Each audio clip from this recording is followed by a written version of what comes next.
احنا بنقدم مواعيد لعب حسي للاطفال وبنقدم مجموعات دعم للامهات الجديده. اهم هدف بالنسبه لنا واكبر حاجه احنا بنشتغل عليها ان كل حاجه في بيجاما باكيارد تبقى ادبل ويقدروا ياكلوها. مثلا عندنا ساند ستيشن، اكشلي هي مش ساند، هو بقسماط، عشان حتى لو الطفل حطه في بقه اتس اوكي اتس سيف. عندنا مثلا الالوان، اكيد مش هقدر ان انا اجيب الوان عاديه عشان يلونوا بيها، فقررنا ان احنا نعمل الالوان بتاعتنا من الزبادي ومن السريلاك، وهكذا بقى في كل حاجه. اكتر حاجه كمان بنركز فيها ان المكان نفسه يكون سيف قوي على الولاد. المين جول بتاعي ان انا اخلي الام قاعده بجد بالها مرتاح، انه اتس اوكي اتس سيف سبيس، هو يقدر يتحرك، يلعب، يكتشف، يعمل كل حاجه هو عايزها وانا مطمنه عليه.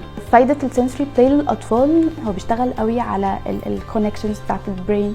تاني حاجه ان هو بيشتغل على السوشيال سكيلز بتاعت الولاد، على الفيزيكال سكيلز، على كل حاجه ليها علاقه بالحواس بتاعت الولاد او بتاعت البيبي. بيحسن الروتين بتاع نومهم، بيخليهم متقبلين ومنفتحين على حاجات اكتر كتير قوي، ان هم ما يخافوش ان هم يجربوا اي حاجه. فطبعا دي من الحاجات المهمه قوي. احنا بنوفر له السبيس انه عك براحتك، العب براحتك، انطلق، اعمل كل حاجه انت عايز تعملها، ومامي قاعده فهي تمام.